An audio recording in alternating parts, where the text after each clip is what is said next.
Hey, everybody. Thank you for tuning into another D2D Spotlight. And I got a good one today. This is a guy I hardly ever talk to, uh, except for last night, the night before, all Yesterday. weekend. Talking to my good friend, fellow author, Roland Denzel, not to be confused with Roland Denzel, the fictional character from my thrillers. Although he's a thrilling guy all on his own. So look at that beard, everyone. So thanks for joining us today, man. I appreciate you being here. Thanks for having me, Kevin. It's great. So you and I do talk a lot. We've done quite a few things together.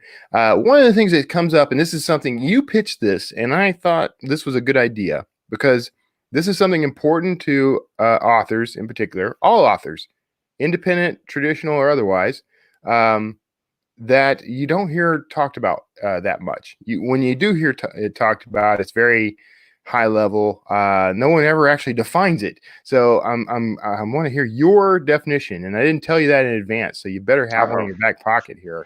So we're going to be talking about platform building for authors. So among other things, but first, before we get to that, I want to talk about like you and what you're doing. So you're an author, but you've also got some other stuff going on. Why don't you tell us a little bit about what you got going?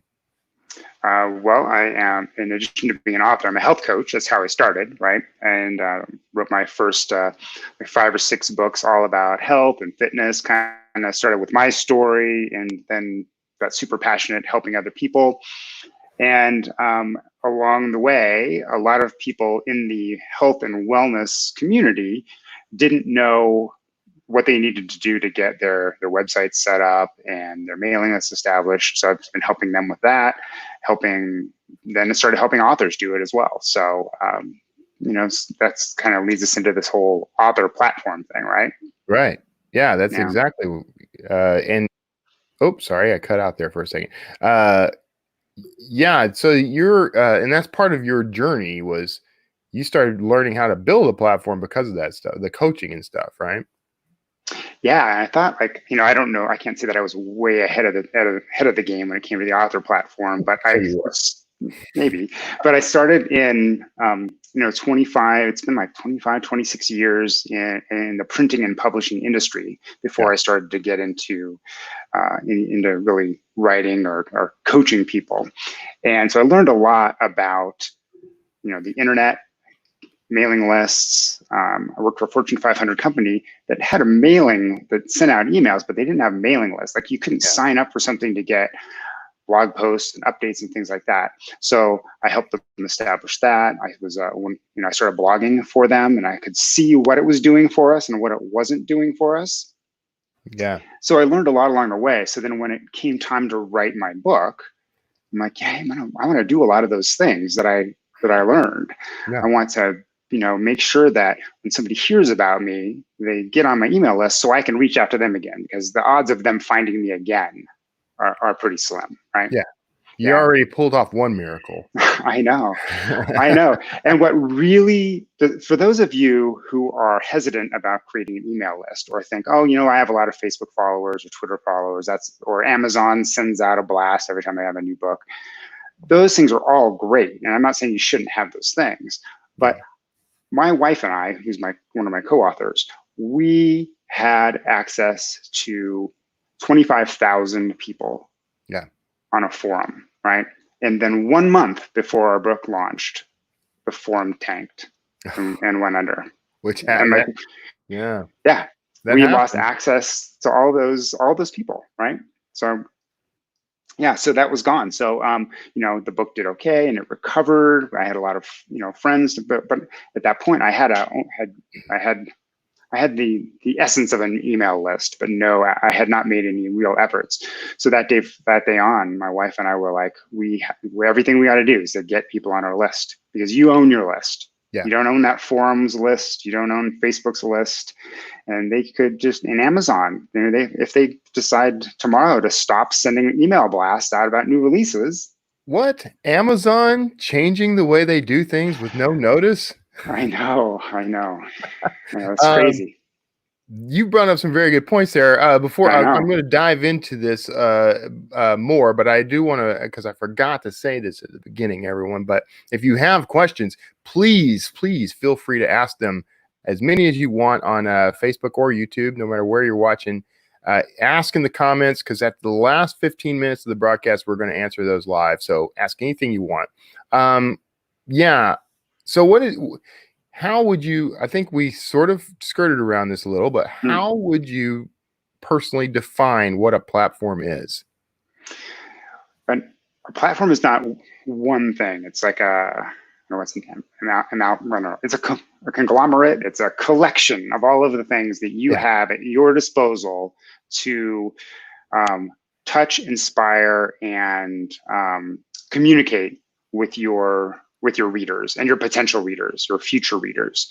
So that includes, your website, of course, all of your social media platforms, and the biggest one, though, you'd already talked about, was your email list. Yeah. And it'll probably include other things down the road, like, like Facebook Messenger, communication. Right. But as you pointed out, you don't own those things. No. Yeah. So they're kind of supplemental to your platform, I think. Yeah, they are. So, I mean, all of those things play in. All of those things are important. Yeah. But so you can't really ignore them. But you have to make sure that you own as much of your customer, your reader data as possible. Yeah. So should you be working actively? Whenever I think about platform, I am almost unilaterally thinking about my mailing list, which maybe is not quite accurate, but on the social platforms and everywhere else, I mean, should you be actively working to get them corralled into something that you own and control? Yeah, it's kind of so a leading question, right? It's like, I know the answer to this question. Yes, Kevin, that's a brilliant question. So like I'm active on Facebook because I enjoy it. I'm active on Instagram because I enjoy it. But it's like the goal is to reach a deeper level of communication, right? So once they come to, it's like an act of trust on their part to give you their email list, right? Their email address. So like once they, you entice them somehow, like for fiction or nonfiction authors, you can give them a free book or a free short story. Super easy for nonfiction authors because you can give them like 10 tips to do this or 10 tips to help you with your problem. So it's much easier to do. With fiction, it's a little bit tougher just because you have to, like, if you have 2 books, like you want to give away your first book, right? That's a hard decision to make. If you have 10 books, it's not so hard to give away the first book. And increasingly more, there with so many free books out there, it's really hard to entice a reader with like free chapters. Right. So it has to be something almost unique, like a short story or a prequel, or like if you're a thriller author. So you might have if he was a spy, you have a dossier or some sort of background or something, right? So then there's, so you want to give them something that's going to get them on that list. And you tease those things on social media. Like you keep your social media. Social media, I think, has like 2 purposes: entertain the people you already have, and entice the potential readers onto your list. Right. Great if they buy a book straight from Facebook, or if they buy a book straight from Twitter or Instagram, but that hardly ever happens. Yeah, people aren't there to buy stuff; they're there to have fun. Right, and that's kind of the realization I had, especially when it comes. And I'm not going to ever say that Facebook ads are not effective for selling books, but that's different though than just hanging out on Facebook and sharing stuff about your books. Yeah, and in my experience, it just feels like for my dollar, my return on investment, if I use that ad dollar to get them onto a platform I control, I can earn more from that one reader than I will earn in return for convincing them to buy the book through a Facebook ad. That's how I've always looked at it. I don't know about your experience there.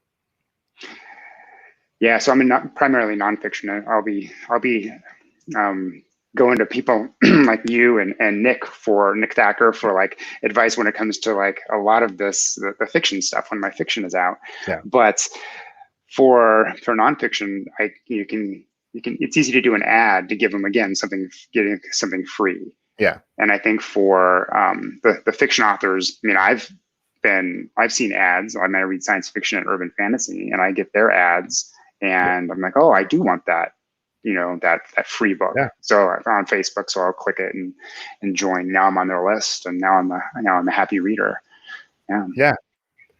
But you brought up an interesting point. Like if you're a prolific author, so if it takes you, your time has value. And it's a very complicated formula, but I'm sure you could figure it out, like how much time. I know it involves like square root symbols and I know, pi, and not the good kind of pie. So, but like you spend so much time, if you have to spend hours on social media to get somebody to buy your book or to join your list, right? Yeah.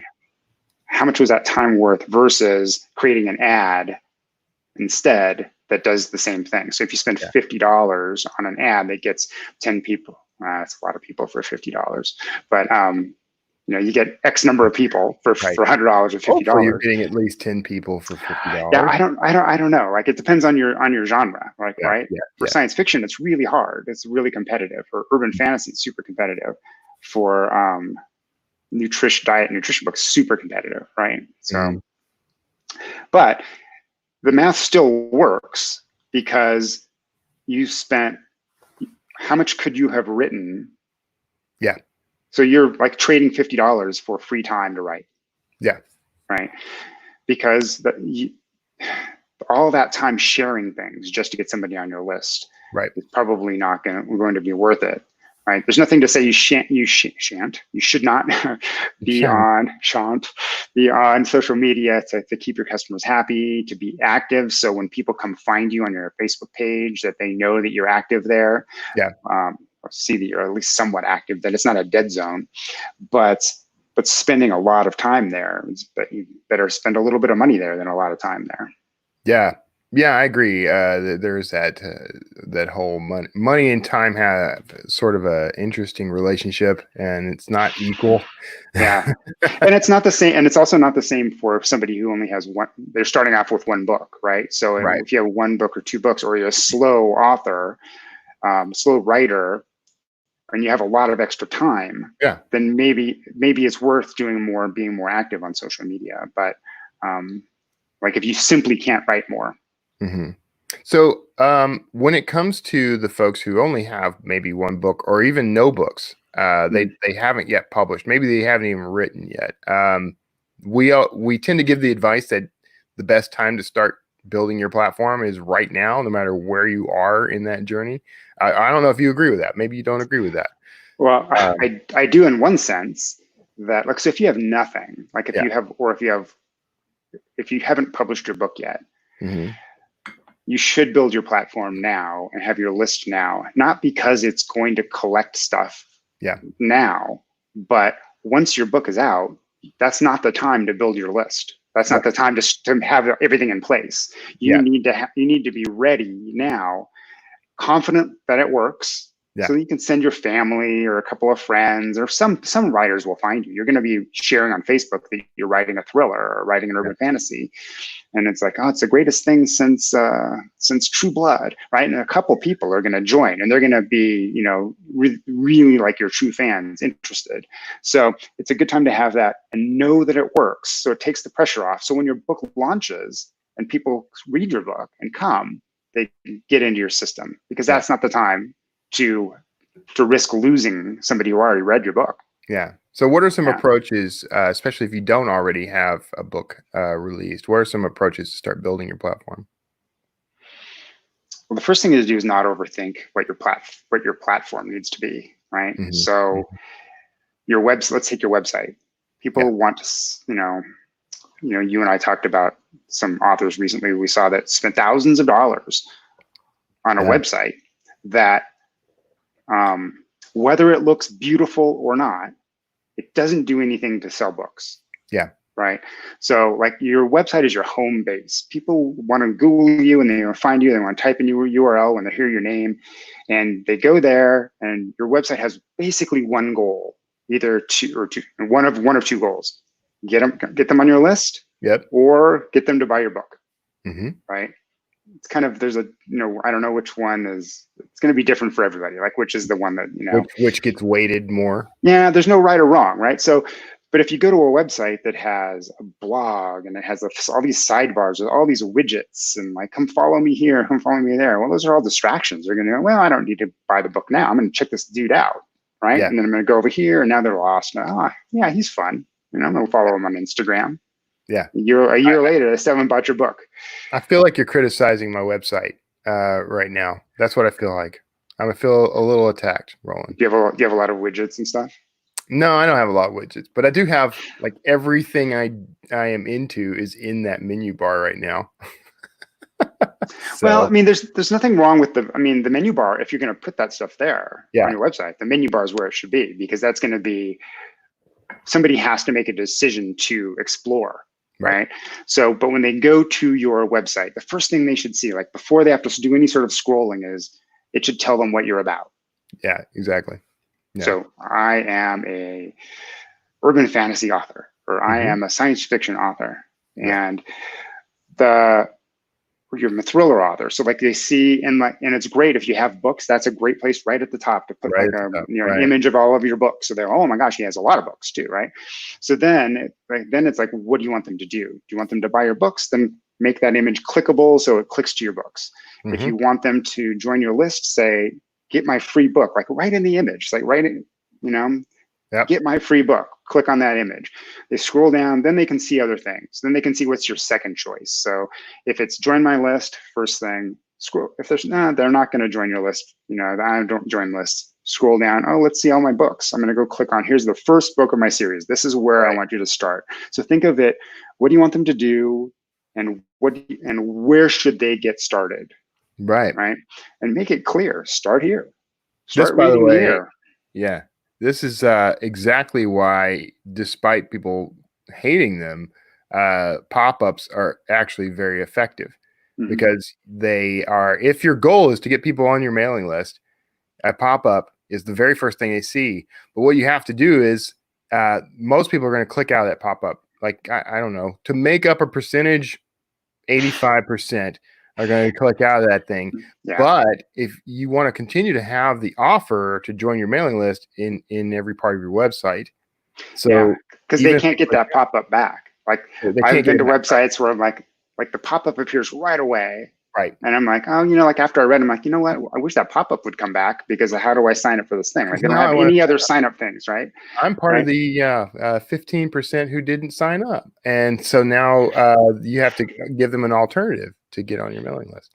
Yeah. So there's a couple things you can do. Is that you can have like something that's a little bit like subtle. Like if you have WordPress, and I'm not sure if Squarespace does this, but WordPress, a lot of little plugins which make like a banner right across the top. Yeah. Right. And you can say whatever you want. Sign up to my or a free book here. Click this button, right? And it goes on every page. That's an easy way to do it. Squarespace, I think, has something it's like a notification bar. Yeah. There's also plugins that make it at the bottom of every blog post. All these different kinds of things that can do it. But just have it all over the place. If you have a sidebar with widgets, right? One widget right at the top, wherever it should be. And then put another one at the bottom. It either needs to be join my list if that's your primary focus, or it needs to be buy this book or these books, whatever your as you put it, like whatever the main thing that you want this site to do, that top level thing needs to be about that. Yeah, although never say join my list, I would say. Like the things you could say, like the worst things to say is join my newsletter. And the second thing is probably join my list, because no one wants to be on a list. What do you recommend? I know. This is something that's been around for as long as I've been doing any internet marketing. It's always a debate about what you should put there. It used to be you could say join my tribe, and now that's played out. So what do you recommend? If you have get my free thing. Like whatever my free thing is, right? They know you're going to be on a list. People do yell, though. Just so we're clear, people do yell at you sometimes to tell you that's not really free if I got to sign up on you. I had a guy email me yelling at me for offering him a whole page of free novels because he had to sign up on mailing lists. So he got very upset with me. So it does happen. that type of person is probably never going to buy your book. Never going to buy the book. That was my Unsubscribe. attitude. So if they subscribed anyway, like if somebody never buys my book and they're complaining about the stuff that I'm saying, I just gracefully unsubscribe them, you know. Yeah. Or just ignore. Or just ignore. Yeah, ignore. I'm too spiteful. Yeah, go put it on Nick's list or something. Yeah. So I would say get my free thing. Now, if you don't have anything free yet, it could be get updates on my book, something like that. So like it's what is just like anything, but just like copywriting, right? What problem are you going to solve? Their problem is they want a book. They want something to read. The problem is they want to know when you're going to release the book, right? So tell them that. Yeah, exactly. The other thing that, and we have about 10 minutes before we start asking folks or having folks ask us questions. And by the way, if you're watching, if you haven't already, pop a question into the comments because we're going to answer those last 15 minutes. So, one of the things that you also pitched beyond platform building, this is shifting gears entirely, but you were willing to talk about ergonomics. Sure. I am particularly interested in that sort of thing, as literally every joint on my body now pops, and I'm constantly having aches and pains. So talk a little bit about that. So I know at your previous studio, right, you had a standing desk. Do you have a standing? I don't know if you have access to a standing desk where you are right now. I do. Yeah, I have a way to do some standing desk stuff. I have one. Actually, I think you may have something similar. I have this thing I bought off Amazon recently that can go up to different sizes, the different heights. Oh yeah. So yeah. So yeah, I did that. Yeah, those were great. So obviously, like the biggest. We've all heard the sitting, is the new smoking, sitting kills, all that kind of stuff, right? But it's not really true. It's only true because all we ever do is sit. So if being sedentary and being in the same position all the time is what's really bad for you. So sedentary is the new smoking, or what it could maybe be what it is, because when you sit. Now, granted, sitting for a long period of time is probably worse for you than standing, because when you stand for a long period of time, like I'm standing right now, right? You move around and like you're constantly shifting your weight. When you're sitting, you sit super still, right? Yeah. But if you stand too long, it can be just as bad as sitting. There's a little known fact that pre-industrial revolution came about and everyone was standing. Like there were no sitting desks, right? Because chairs were expensive. Right. And it kept people from moving around. So like if you're in like a factory floor or you're making stuff, everyone's standing at like tall counters. Hopefully they were tall. But like once things started to like really crank and people were able to work standing in one position for a long period of time, like unions and guilds and things like that started demanding sitting time. So that's when like the desks and the sitting came, and 100 some years later we're suffering from that. Yeah, we're all hunched over. Yeah, neck forward, right? Yeah, and computers make it even worse, because like I don't know if you can see like going like that, yeah. So ergonomics is a big thing. Like so, it's it's everything from probably in the olden days. I'm 53, so when I was starting off in computers like 30 years ago. We didn't use them all day long. We did a lot of stuff by hand, and we had shared computers that we used. So like we had to go back and forth. But at a certain point, people started getting carpal tunnel syndrome, because the people would be data processing with the same, so people would get dialed in. Let's get a better chair, a better keyboard, a better mouse, and those are better than nothing. But if you get the perfect keyboard, and you get the perfect desk setup, you can actually make things worse long term, because now you're super comfortable in that position. So now you can stay in that position even longer. Yeah. Right?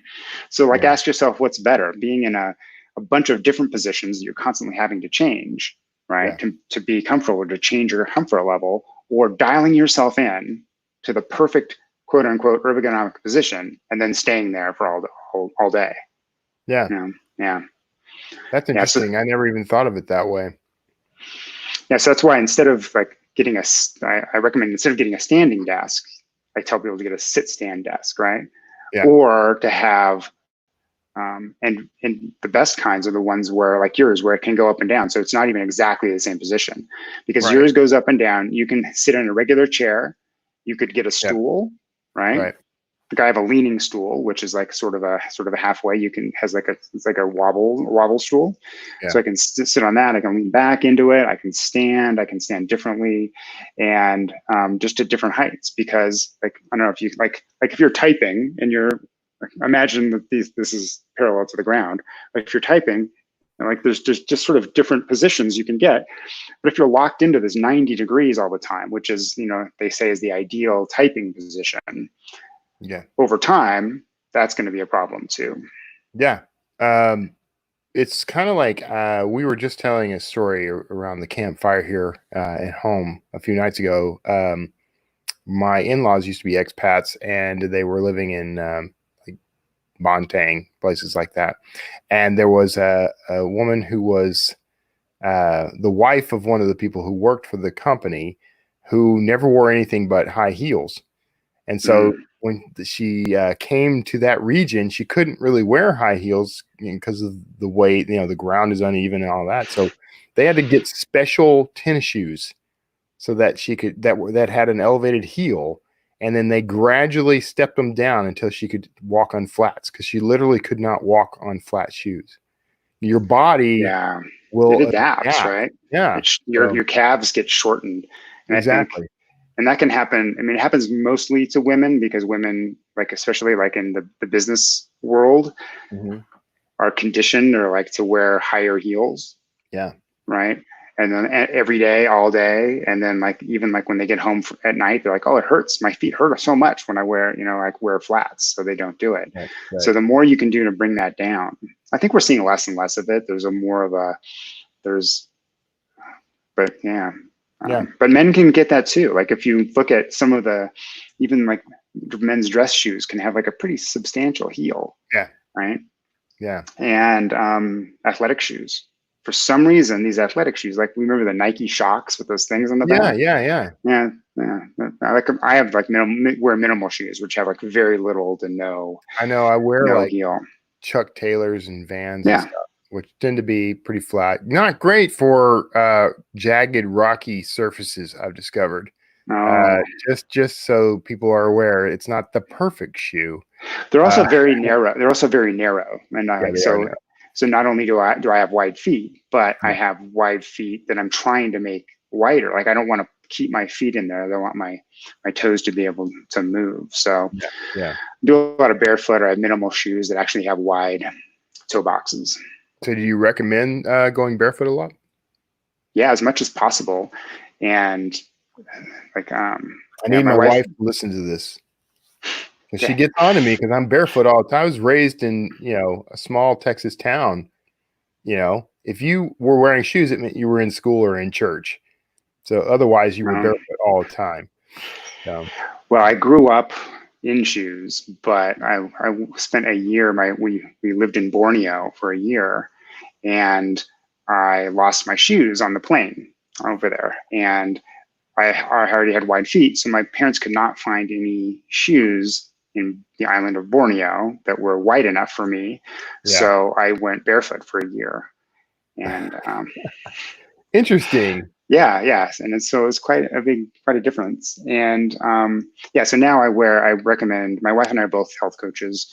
Yeah, We're both restorative exercise specialists, so we talk a lot about minimal shoes and helping people go from shoes to high shoes, more constructed shoes, supported shoes, to shoes with less support. Because yeah, ideally, like our feet don't need support, right? They need support now because we've worn shoes that have supported right, them artificially, which makes our feet weak. right. And so now when we take off our shoes, we're like, oh, my feet need support. Well, they don't. They just need to be strengthened, so they don't need support anymore. So what about those the little foot-shaped shoes with the toes and everything? Should you be wearing something like that? I have a pair of those. My wife has I like used to have a several pair. pairs. Yeah. So I don't like them. I mean, I like them okay, Yeah. but I have 2 pairs.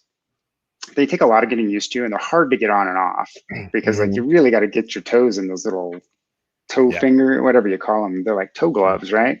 Yeah. So at first, those were like the first real minimal shoes that they Yeah. were produced. Vibram 5 fingers, right? Yeah. But now there's more. Those are still good and they're still available. And if you really like that, if you're really athletic in them, those are great because like they fit around like a glove, right? So there's no slipping and sliding. So it's really good for like athletic purposes. But I have shoes that look more like regular shoes. Like I have New Balance Minimus, which has a wider toe box, but they look like a regular shoe, and they don't have individual toe things. Yeah, and I think I saw this on Facebook actually, an ad for something very similar to those, but they were more like socks made of like, I don't know, Kevlar or something. You know, they were really durable.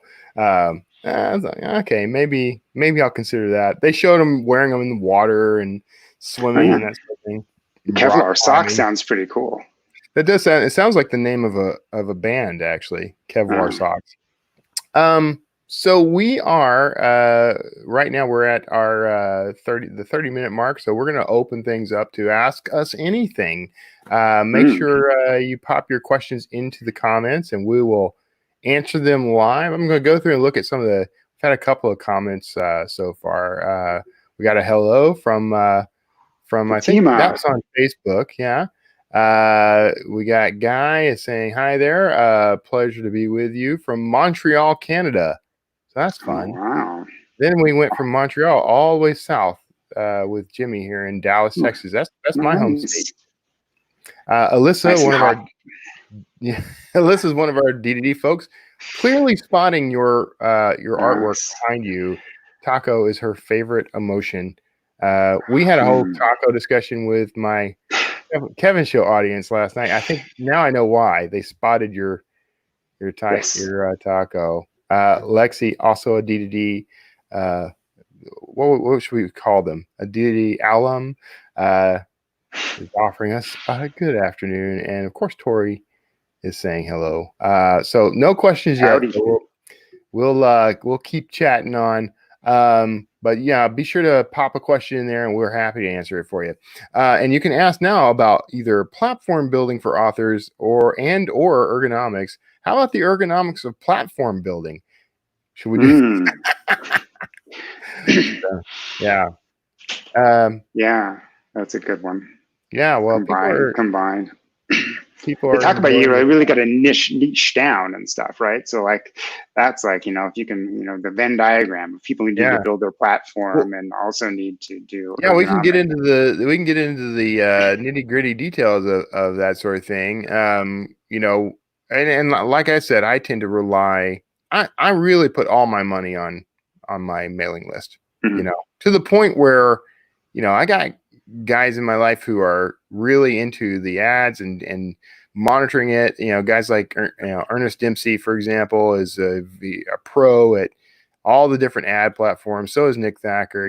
These guys, and here I am, just sort of relying. I almost rely exclusively on my mailing list at this point. So, should I be expanding my platform? Not at the expense of writing books, probably.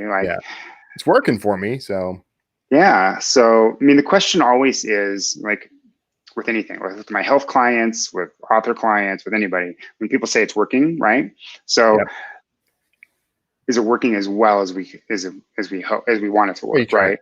Could it be better?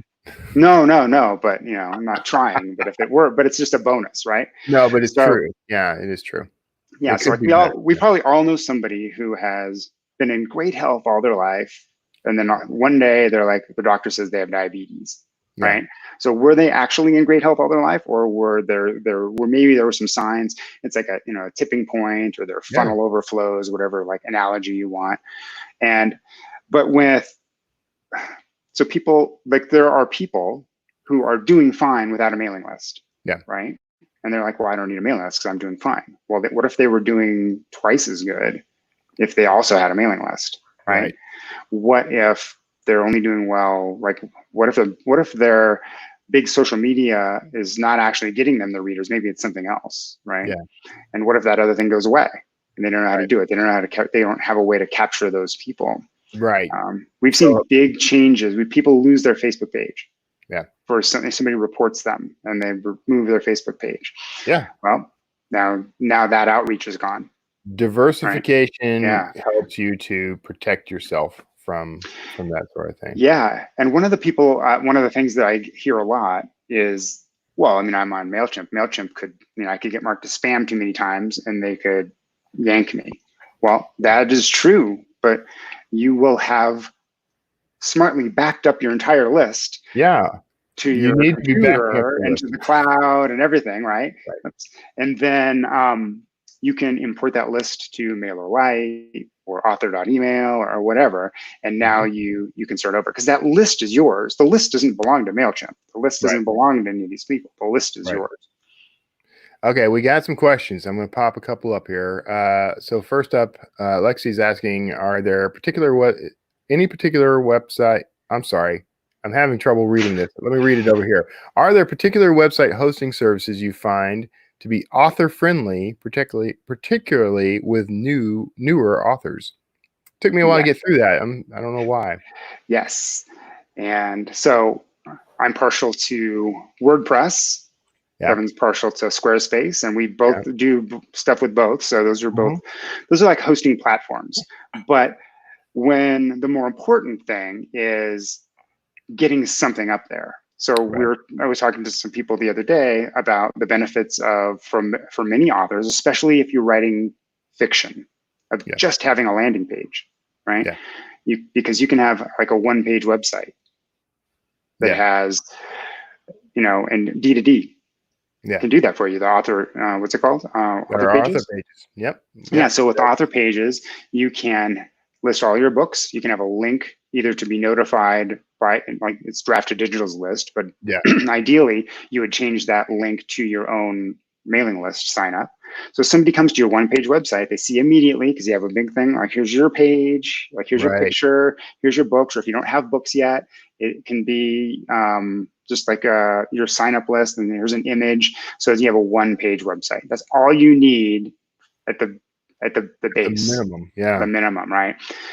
If you have a mailing list service already, like MailerLite, they have landing pages. So you can create a landing page. MailerLite, they call them sites. And you can add buttons for your social media and all those kinds of things on that page. So they just, you must buy your URL. But once you have that URL, whether you buy it from GoDaddy or Namecheap, you go into your dashboard and you point it straight to that landing page. Yep. So that's the minimum. That's the minimum. When you get more elaborate, and especially for nonfiction authors, I would definitely recommend doing something like Squarespace or WordPress with a fairly simple website, because with nonfiction, it does help to have some content, whether people find it or not, whether you do SEO or not, doesn't matter.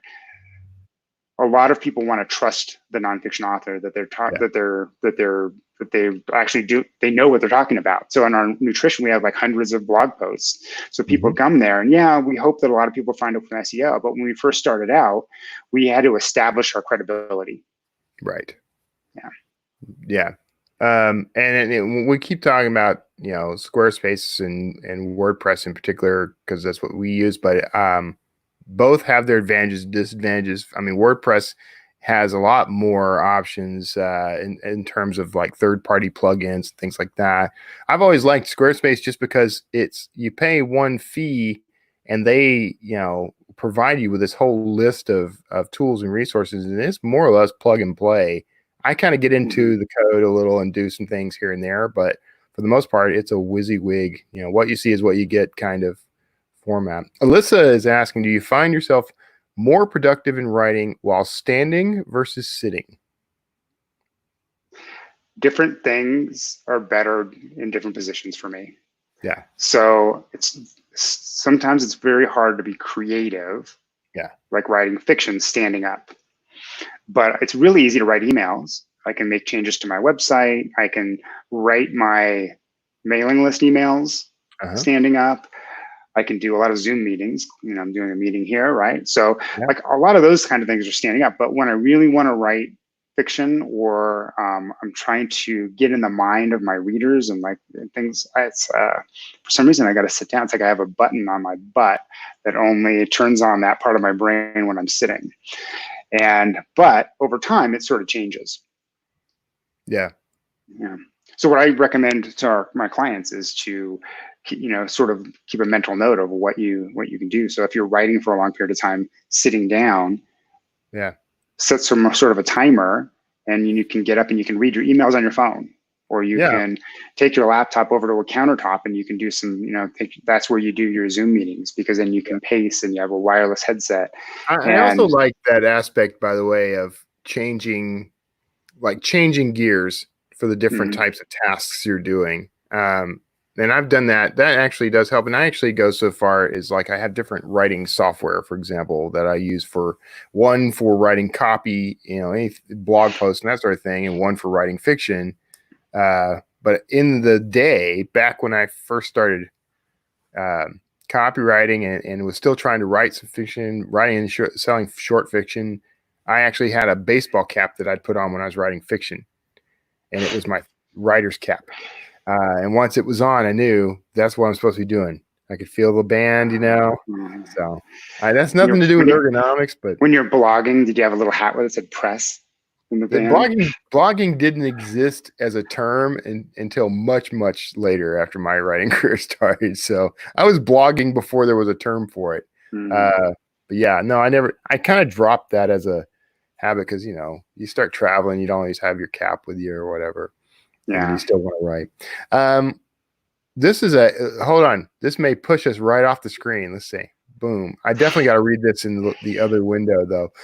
So when considering platform building, I want my newsletter to be number one, but I also want a place for readers to create a community. What would be the best place? A forum hosted on my site because I'd have control, or something readers are familiar with, like Facebook groups, except that they can change the algos at any time? Yeah, that's the sort of thing we're talking about too.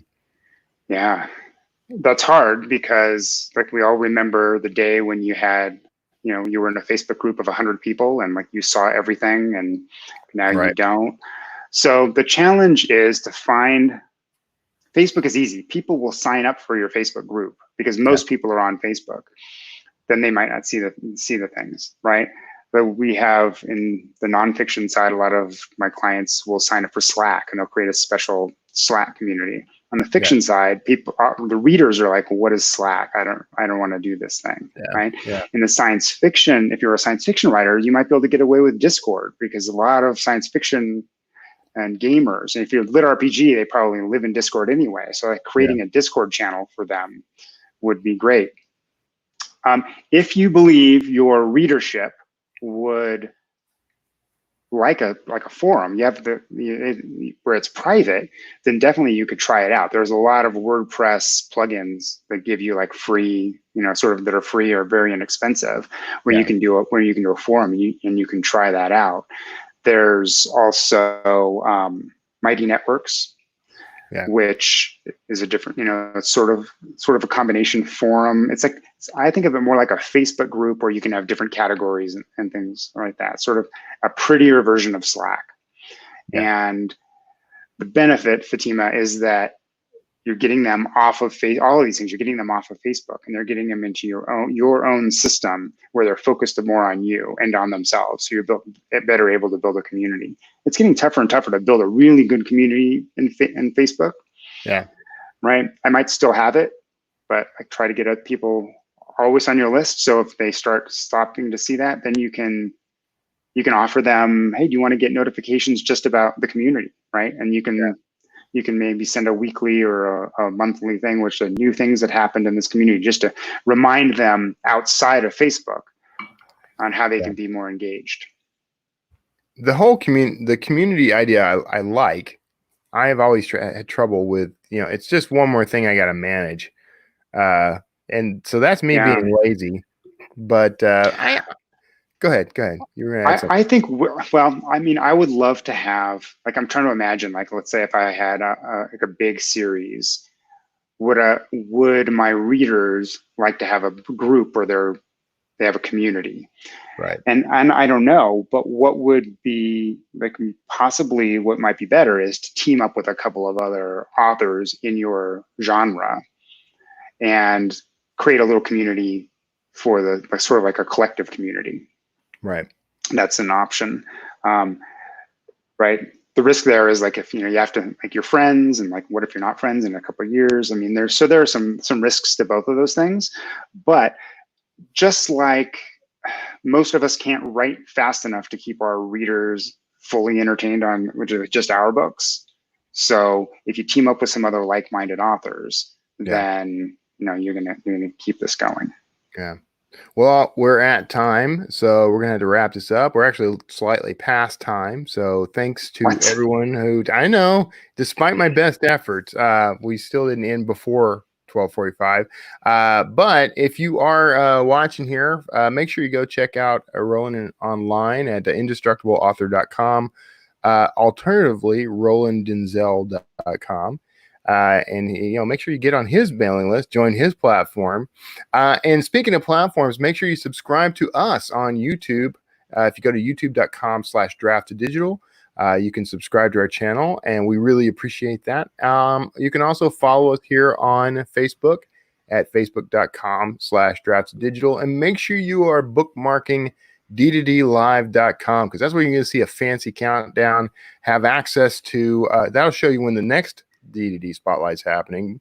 But you can also pick up on all the past episodes of this thing. We've been doing one a day for weeks now. So there's a huge library of these things, a greater wealth of knowledge you'll never find on the topic of self-publishing. So thanks, Roland, so much for being a part of this this program. I mean, I've been, you and I talk all the time, but it's always, every time we talk, it's a brand new adventure, man. I love it. It's great. Thanks for having me. All right, everybody. Thank you for tuning in. Feel free to keep posting things in the comments and chatting amongst yourselves. That's our community.